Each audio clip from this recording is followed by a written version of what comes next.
What's up, guys? Welcome to Blake's Garage. We are going to do the 5 things I hate about my BMW E30.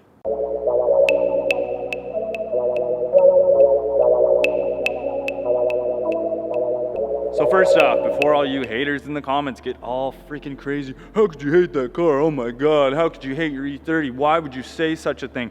These are my things that I dislike about a stock E30. I'm not even really gonna totally talk about mine. I mean, we will point out some things about mine, but these might just be some stock E30 items that I'm not a total fan of. Yeah, it's not that I hate it. I love the car, but yeah, you wanna see the 5 things I love, click up here, okay? Now that we got that out of the way, let's jump into it. So first off, aesthetically pleasing wise, aesthetics, we will talk about that right there. I have a late model car, but it's an 88. It's the odd year. You don't get the nice plastic bumpers. You get this mid-level thing with the late model trim down here, and same with the rear. So the bumpers are just freaking ugly. They did, you know, this 15-mile-an-hour crash rated bumper back in the 80s or 90s or whatever, and that was a requirement. So you got these big old things hanging out. Not that cool. They don't look that cool. However, I did tuck the front, and that made it look a lot nicer. Hopefully someday I will put some Euro bumpers on the thing with some late model body kit stuff. But for now, it's a race car, so it don't really need those items because that's just aesthetics.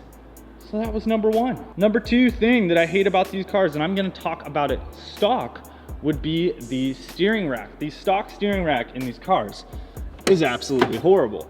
Turning all the way left to all the way right, it actually takes about 4 turns, which is super, super slow.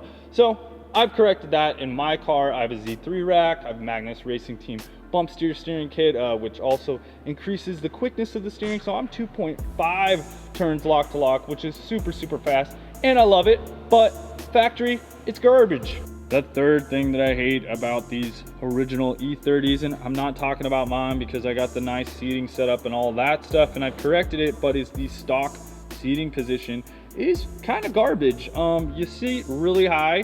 At least for me. I had the comfort seats. I didn't have the sport seats. Sport seats I know are a lot better, but if you're a taller person, you sit pretty far back, and then what that does is it just doesn't get you really set up super, super good. So yeah, the stock seats are kind of garbage. So that's my number 3.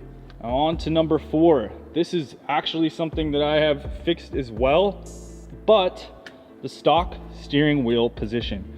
In my opinion, because I'm taller, like I said in the last comment, you sit pretty, well, you sit low, but you're still sitting high, and then what happens is the steering wheel is, it's extra high, right? Because it's like, it's way the heck up there. What I did to correct that is I dropped my steering column down and corrected it, but the stock ergonomics of the steering wheel just sit it very, very high. So if you're short and you got the seat all the way cranked up, you're not going to notice this issue, but if you're taller, you're going to notice it. So yeah, the steering wheel position too high in my opinion. I wish they would have added a tilt column, but hey, it's the early 80s. How much can you really ask for? Okay guys, so I know you've been waiting for this, because if you know my car, you know something about it that I haven't showed you yet, that, oh my God, is something that I hate and everybody on the internet hates, and that is this guy right here. Yeah, it's an automatic still. But why is it an automatic still? Well, because I bought the car about a year ago, and guess what? It's been driving the whole time that I've been doing all these modifications to the car. I was actually like driving it to work every day, so yeah, the automatic has stayed in there. However, I have an S52 swap coming up with the 5-speed ZF. It's sitting in my garage, so after smog time, that'll be going in. Also have a CAE shifter, so don't hate me too hard, but yeah, the automatic, it's not that good. However, I will say it's also not that bad because you can shift it into 2nd gear and you can mash around in it. People say, oh, the automatics are slow.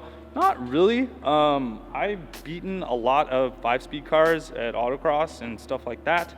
I actually have no issue with it because I put it in the gear and I mash around and I could do a lot with it. So, you know, it's not really a limiting factor on these cars. So if you do find an older one with an automatic, it can be converted, which I will have videos out in the future on. And yeah, I think that's number 5. So thanks a lot for watching, guys. I hope you liked that video. Hope you liked those little explanations that I had there. If you have anything that you don't like about your car, drop it down in the comments below, or those hate comments, whatever. We will talk to you guys soon later. And wrench on.